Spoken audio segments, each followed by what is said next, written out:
Honda, Suzuki, now they are in a different fight altogether. Suzuki ki E-Access, otherwise Honda QC1 or the Activa-e. Which one should you buy and why? Today we are going to talk about those. The E-Access is pretty sorted. We don't know the pricing of the scooter yet, but then it is a scooter that is very nice, very stable. The build quality feels good. Design is something that you might like, you might not like, but it depends upon your choice. The Honda QC1 and the Activa-e have a design that is coming internationally, while this is a worldwide scooter. The Access is a worldwide scooter made in India, and then it will be exported to Japan and all the other places. And hence, I feel that the E-Access is a clear winner. But then again, if you don't want a connection at your place to charge the scooter, if you don't want something of that sort, you want to do the swapping function. Yes, there is an extra charge for the swapping function that comes in like 1,25,000 on road Mumbai is the cost for the Activa-e, but then you need to pay a monthly subscription to use the charging, to use the network and all that, which seems a little ridiculous. But then again, if you are okay to pay that, you can swap the batteries in a matter of 10 seconds, maybe 30 seconds, and get a full charge battery set. You're on the way. You don't really own the batteries, you're just paying for the whole scooter altogether and the tech that goes. So it does not really justify the value for money question. But then again, you still get 3 kilowatt hour battery packs, 1.5, 1.5 each. The same goes for the Suzuki E-Access. You get a 3 kilowatt hour battery, but it's a single set battery. You do get boot space in the E-Access. You don't get a boot space in the Activa-e. You get front storage pockets and a more dynamic scooter with the E-Access.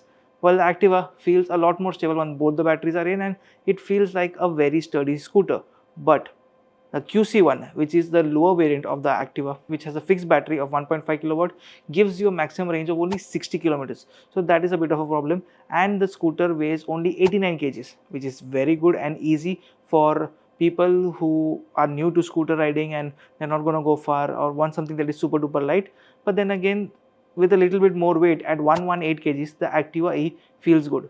The E-Access weighs at 122 kgs, making it the heaviest over here. But then again, the whole dynamics is much more sorted.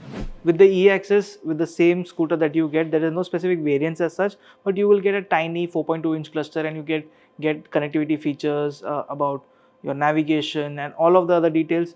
You can get your temperature and all of the, so a lot of functions come into the small cluster by itself. And once you connect with your Suzuki Connect app, you can get navigation data, which is very nicely placed. So it is pretty sorted. But then again, if you get the road sync variant, you get a overall better cluster with the Activa-e. The prices of the road sync variant go all the way up to 1,60,000 rupees. So if you're okay to spend that much, then it makes sense. Otherwise, it's just too much.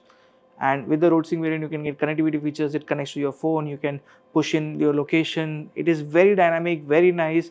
It is not a touchscreen setup. You can use the joystick to function all of that. But once you get the hang of it, it works really well. The build quality of the Activa-e feels the best because there are no improper panel gaps, very nicely built scooter, diamond cut alloy wheels, so it looks also nice. The overall design is very flush. So it, again, we come back to the design language that if you like it, if you don't, it depends upon your choices. But then again, the Activa-e and the QC1 feel very well built together.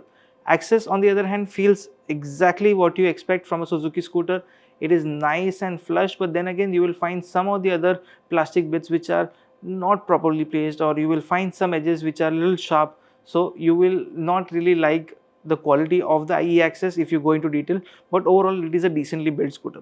Because of the limited range of the Honda QC1, the Activa-e we had to ride together, and hence we could not get a good experience on the road. We were out on the road for that. For the E-Access, we were on the track and we could not get a road experience. So both the experiences were vastly different, but then again, we could understand what these scooters have to offer. Number one thing is the same battery capacity. 3 kilowatt for the Activa-e and 3 kilowatt for the Suzuki E-Access.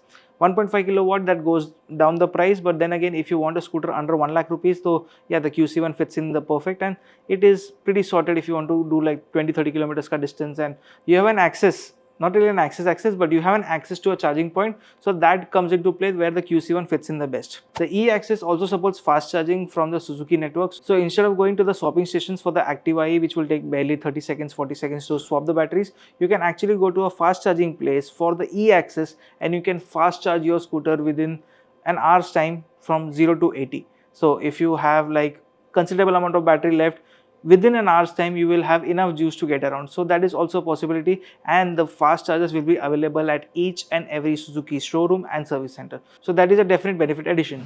At the end of the day, Activa-e, QC1 or the E-Access, which is the best one. If you don't really care about the range, you want a chotu scooter, 30-40 kilometers, 50 kilometers is the maximum travel and you can charge again, best is get the QC1 under 1 lakh rupees sorted. If you have access to the swapping stations, which is not really a problem, and you're okay to pay the subscription price, which I find super ridiculous, you can get the Activa-e. But then again, if you're still considering the Activa-e, skip the Activa-e. You can just get the E-Access. It is a better scooter overall. You still get the underseat storage, you still get a portable charger, you still get a storage pocket. It's a very dynamic scooter, nice, stable and smooth. Once we get the prices out, the judgment will be even better. But as of now, I find the E-Access to be a very good package. Thank you so much for watching. I'll see you in the next one. Bye-bye.